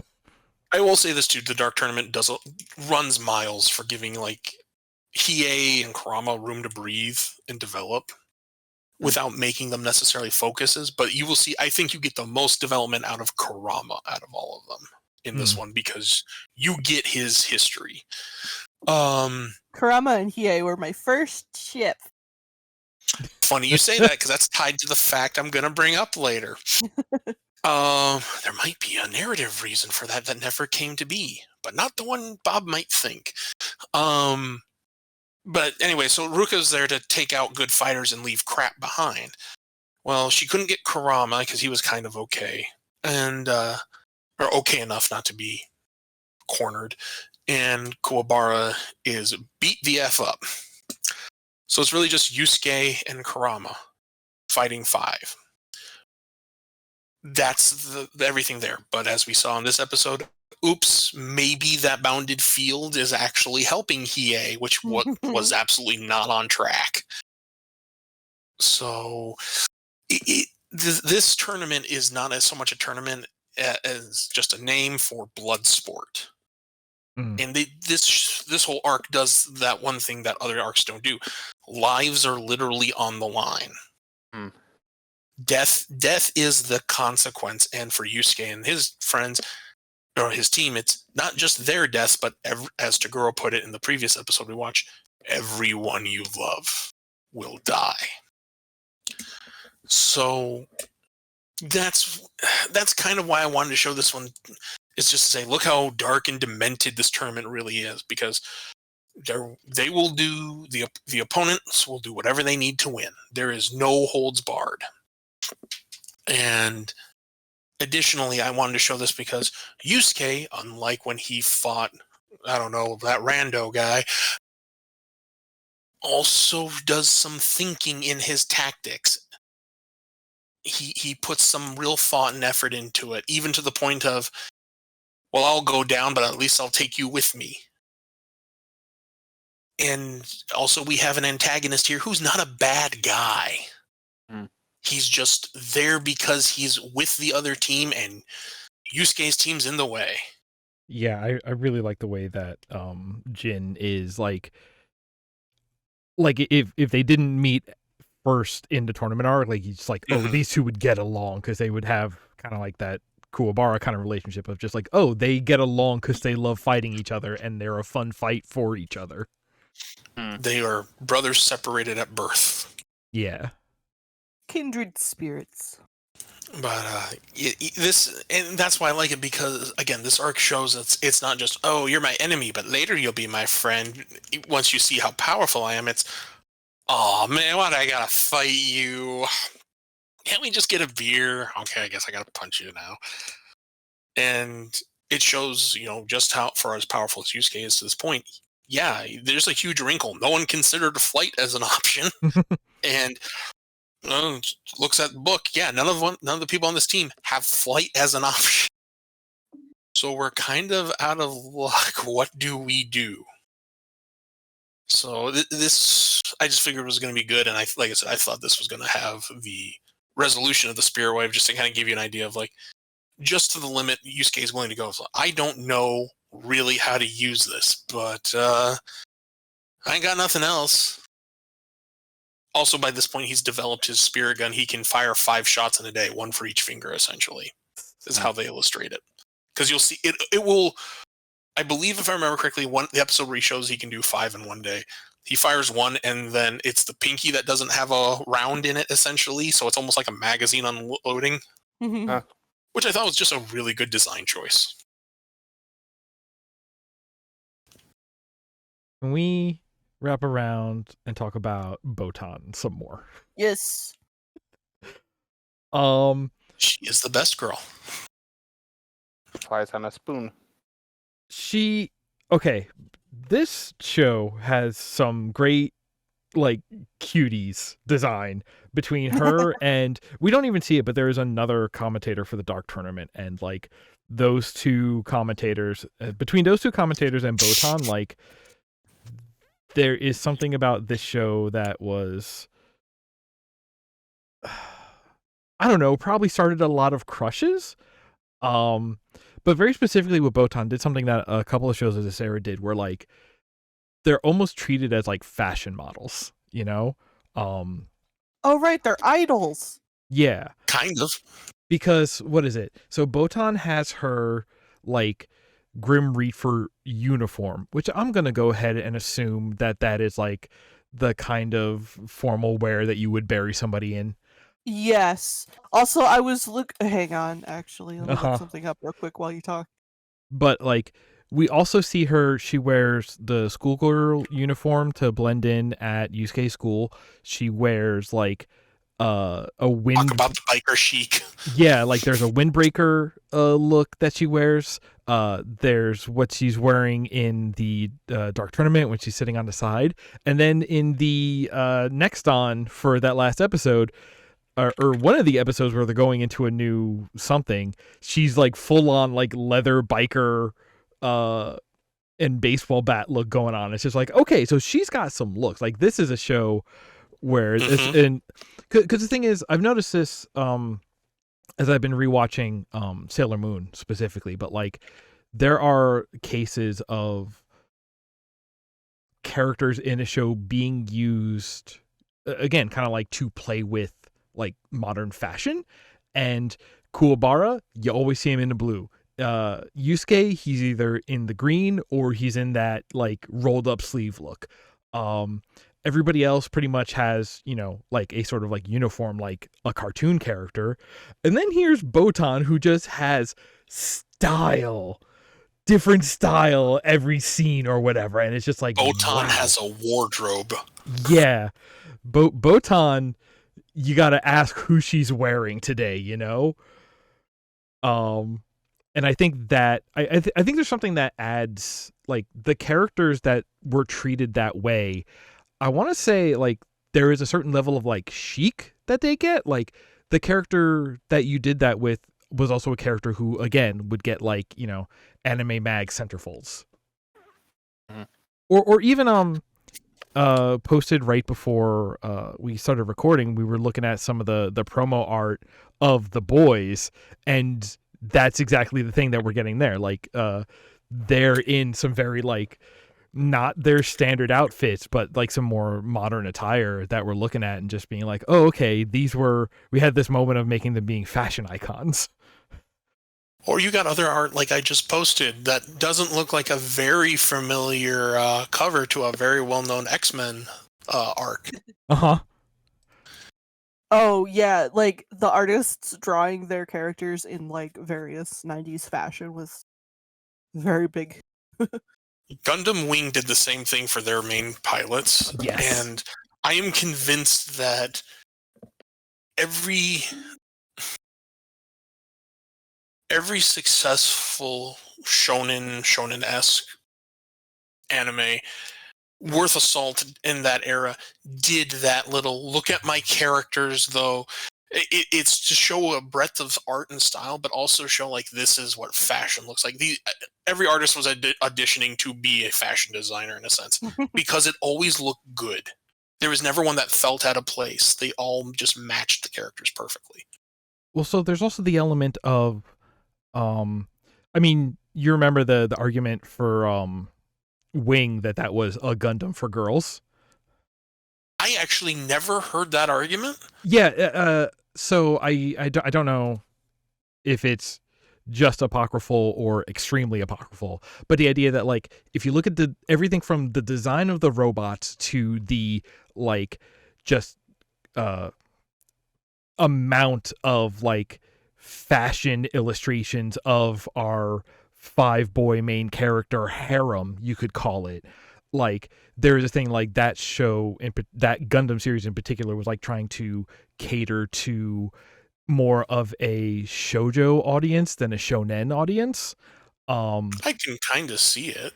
And the same kind of thing, like the between that, Sailor Moon did this fashion illustration thing a lot, and if we got Botan here, who is like, you know, like I guess they are doing good boys. When you look at Kurama is also, you know, some like female audience eye candy. At least all of the female anime nerds I know have had that opinion.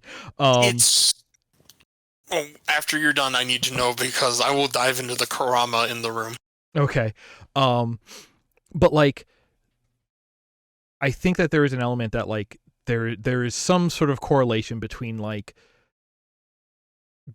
doing these fashion illustration style like pieces with the characters of a show, and sort of like trying to cater to a more female viewership of a show, for a show, and also like success and quality of a show. I think there is a correlation between these three. I can't say anything about causation, but it's just like, yeah, no, if you got some like you get the fangirls in, you've got it. Yeah. I definitely think Wing was trying to bridge that gap. I don't know if it was trying to necessarily go to be the quote-unquote Gundam for girls, but I definitely could see it trying to bridge the gap by saying, look, we have very pretty boys. The boys were so pretty. Also, I think there is something to say that, like, and we should probably save this, but, like, I think part of the argument is also, like, Wing has one of the most, like, social network convoluted setups and progressions of any Gundam series. So, and there's an idea that like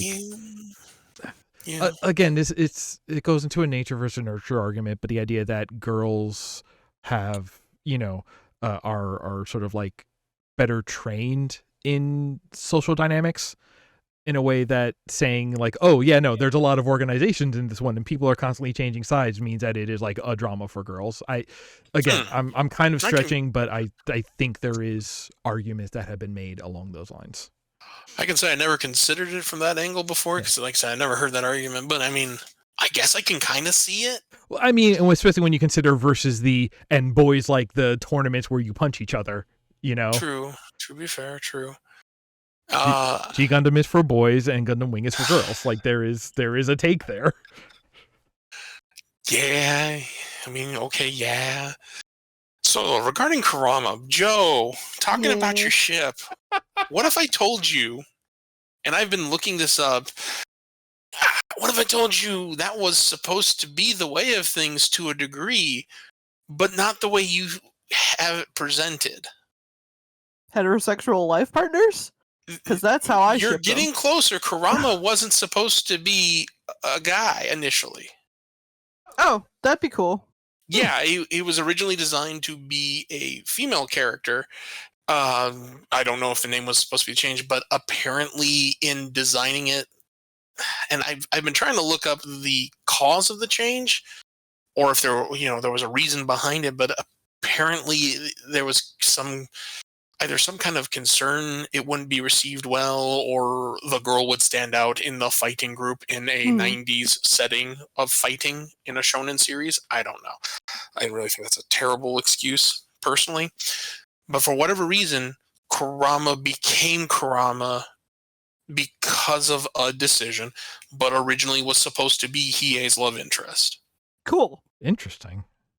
Yeah, and it's one of those two is like, you kind of pick up something when you first watch it, but knowing that and going back and rewatching it, it's like you just kind of imagine the what if of it. I'm like, okay, I can I can absolutely see why these two are always hanging out together. Mhm. And it's like, They're a good huh. team. Yeah, Yeah. they have certain resonances, especially as the demons turn friends of the group. Mm-hmm. And considering how Kurama is really first introduced, I'm like, yeah, no, that makes a lot of sense. Just because of the personality he displays. But he, arguably, I was like, yes, Hiei is a great character in my opinion. Which I guess we'll come to. Bob, how much do you want to know about Hiei's personality? It's just very, I don't know. It's hard to. He's Do short you want and just a high angry. level Label on him? overview? He's short and angry. That's all you need to know. Well, like I said, just you want just a high level overview? Sure. He's a smarter Vegeta Yeah, I was with going to less say of an ego. Yeah. he's the Vegeta of the group, more or less. He is less egotistical. Like, he has an ego, but he's less, I need to be better than the hero. It's more just, you pissed me off. Why? I don't know, but I'm mad. I've got a chip on my shoulder. And he also has more development. It's not just, I was the prince of all demons. No, it's, childhood. It's a thing. But they explain it, and it's good when it's explained. Kurama's is good when it's explained, especially when we get to the end of the series. Mhm. But all of these characters have like really good, interesting backgrounds, of which Kuwabara, bless his little heart, is the one that's going to lead the normalist life. It makes sense. And good for him. Yeah, and that's the other thing. Without going into real details, when he decides like, yeah, I'm going to study and I'm going to go to a good school, etc. None of his friends say, oh, but you could be so powerful, Gohan, if you just trained longer. No, they're all completely supportive to the point of, let's leave him out of a thing because we want him to pursue what he wants to pursue. It is Good. so very supportive in that way, which is arguably unusual for a lot of shonen, that especially it comes over to the US. Is it time to get into some of our wrap-up stuff?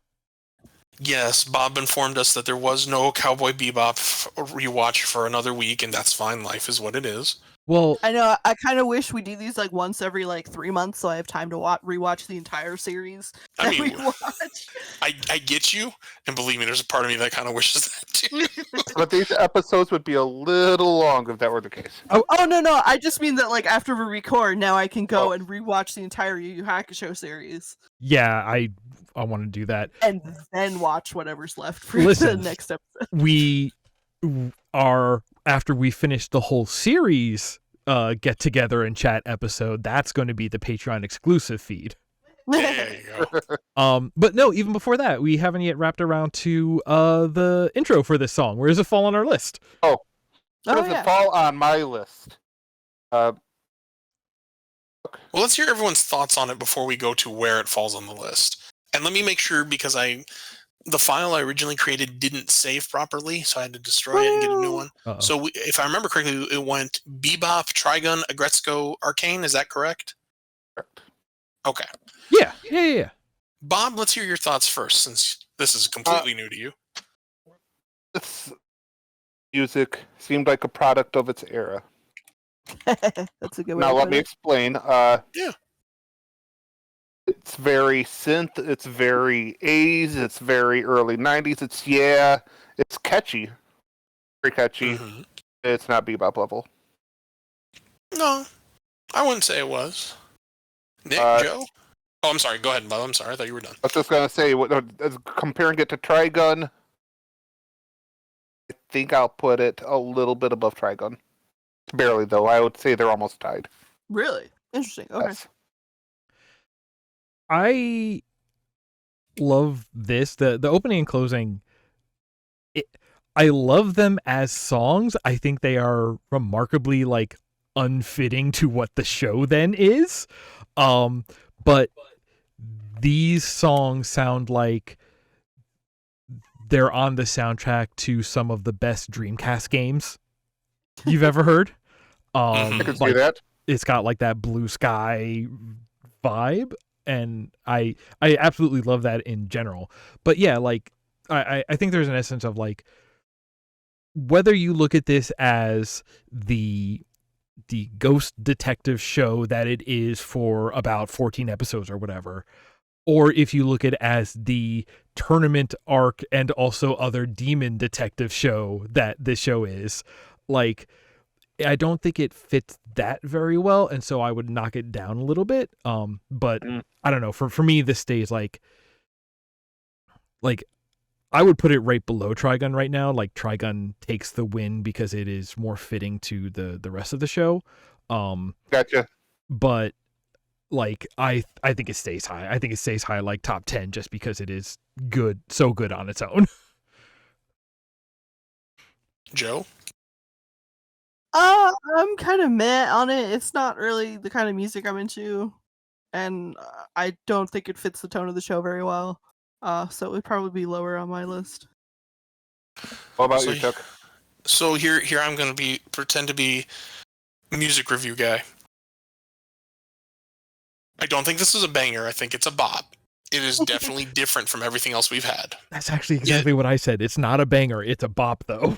And that doesn't make it bad, but it definitely makes it different and sets it apart. And for some of this series we're going to have coming up, like 3 just flashed through my mind. It's like, I don't know if they qualify as bops or just, this is absolutely an OP. There is a tonal difference. I don't think it's bad. I think it's almost like a good palate cleanser in its own way. It's like ginger to a sushi meal. But I don't think it goes up top. It doesn't fall beneath Arcane. And this is where I was like, I kind of agree with Joe. If you handed me a list of songs to pick from to listen, as much as this is nostalgic for me, I don't think this would be on there. Just because it's like, I want something, I hate to use the word harder, but something with a little bit more of a deeper tone and a harder beat than this. This feels very light and fluffy, which does relate to the show's comedic elements, which are sprinkled out through the entirety of the series. So, but it's not demon fighting music. I have to concur. Right. I think I would edit myself and put this below Trigun now that it's definitely Trigun adjacent. Like, Agretzko loses it to it definitely in my mind, just because Agretzko's opening is not really a song; it's just an instrumental. And it's a fine instrumental. It's just like, I want some lyrics. This has a relatively okay translation as far as I'm concerned for the song. The beat is fine, so I would say I'd probably put it beneath Trigun. But the only part of me that wrestles with it is like, unlike Trigun, this has lyrics. But I feel like I heard this song while walking through the local arcade, getting ready to get on my Wave Rider and hope to get first place. Well, you don't like listening to Mario? But yeah, okay, so underneath Trigun. Underneath Trigun. Okay, I think we can put that there.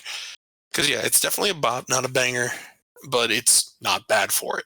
I can't wait until we have enough songs that we break it out into a bangers ranking and bops ranking. Oh yeah, definitely. That's kind of what I was tempted, honestly, in this episode. Like, do we just start a bops list? Because we will need a bops list at some point. So there's like bops, bangers, and ballads. Yeah. Man. Bangers, belters, and ballads. I absolutely was thinking back to that the other day. So, Bob, Yu Yu Hakusho. Is it a show you would watch on your own? Is it a show you would watch if it was on in the background? Or is it a show that's not really your style? It's a show that I would watch in the background. It's not one that I would actively seek out. I appreciate it for going faster. And with Chuck describing it as 40 episodes, I could actually see that going quickly, as opposed to taking a while. Yeah. But I would have to finish Bebop first, and then maybe if this was on the background. I'm curious about the Dark Martial Arts Tournament. See where that goes. You are Toguro curious? Yes. See where it goes from there. Otherwise, to quote my friend Rando, at hoc dabo de decim et septem. Give it a 7 out of 10. He said something about a septum. He's getting a septum piercing. What's the next thing we do? We don't have a cowboy update. of our list, Speaking Yeah, of our it's list. the list. So we have 2 shows. Down to 2, aren't we? Yep, down to Yeah. 2 left in the daytime Toonami tier. I'm so excited for both of these. Yeah, we don't have a tagline for our Audible. Yeah. Oh, and let me just put this in right here. Mhm. I'm on mute. That didn't help. I said the world through a Japanese lens. Excuse me. I just went with the UN fighting tournament arc. Yes. Okay. Yes. All right, That's so so- much better. You have UN fighting tournament arc or the gang steals a Rock'em Sock'em robot. Oh, might as well continue our fighting tournaments. So we're going with. Oh, I'm sorry, it's been updated. It's now Oops All UN fighting tournament arc. Oops. You could have just called it "Oops, all national stereotypes." What is it? Bob, you get to watch one of the greatest Saturday morning style shows Oh my ever God. in anime history. You get to watch Mobile Fighter G Gundam. Mobile Fighter G. Oh, man. I'm gonna have to give you my Crunchyroll because that's the only place it's on, and it is subtitle only unless you want to try and buy the Blu-rays. Oh my I don't God. advise that right now because they are expensive, and the good box set is all sold out. Mobile. Living with you, I realize that there is more than one Gundam out there. Mhm. I was under the belief that Gundam was one of those absorbs everything type things. Yeah, like a blanket term. Yeah. So Mhm. Mobile Fighter. suit Gundam. No, Mobile Fighter G Nope. Gundam. Yeah, this one doesn't have a suit. Yeah, this one is very specific, and Gundam Wing really is the only other one I think that's specific to doesn't have the mobile suit portion of the title. As long as there's no G strings involved, I think I'll be okay. I don't think so. I know there's a lot of like skin tight bodysuits, but there's a reason for that. There's Yeah. a plot relevant reason, and it's mostly guys. So I mean, okay, whatever. I don't even care. And one horse. yeah, yes, no horse. I think there's only 2 female pilots. The rest are male pilots, God. and a horse, who I believe is a male. Oh, good lord! So this is going to be interesting. I can't wait. This is gonna Really be is, something. Bob. We're really gonna have to think hard about what episodes. Oh, I have been working on this so far. There are good. at least 2 You two can specifically hash I'm that out. mandating in this. You two can hash that out because I have not seen this series at all. I'm Really? so Someone excited. joining me! Yay! All right. I've never seen a Gundam. You haven't seen a Gundam? You haven't seen a Gundam go Super Saiyan? I've seen some Getters, but I haven't seen some Gundams. Oh, I'm so happy. This is gonna be wild. Oh All right. my god, this is Okay. definitely one of those. Get in the car, we're going Gundaming. At the same time, holding my beer. Oh my God. Oh, I'm so happy. All right. So Well, dear listeners, you have that to look forward to next time. Yeah, you do. we'll figure that out by the time next episode gets here, and until then, we'll see ya. Everyone have a good one. Remember to like, share, and subscribe. Bye.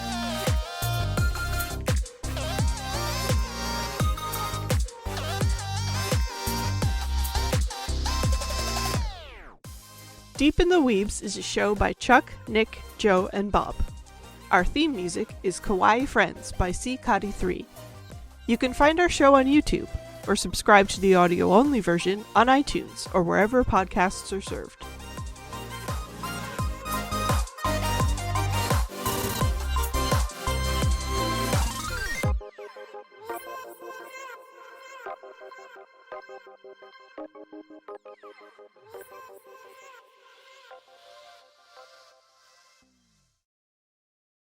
And we managed to get through that whole episode without any reference to finger banging.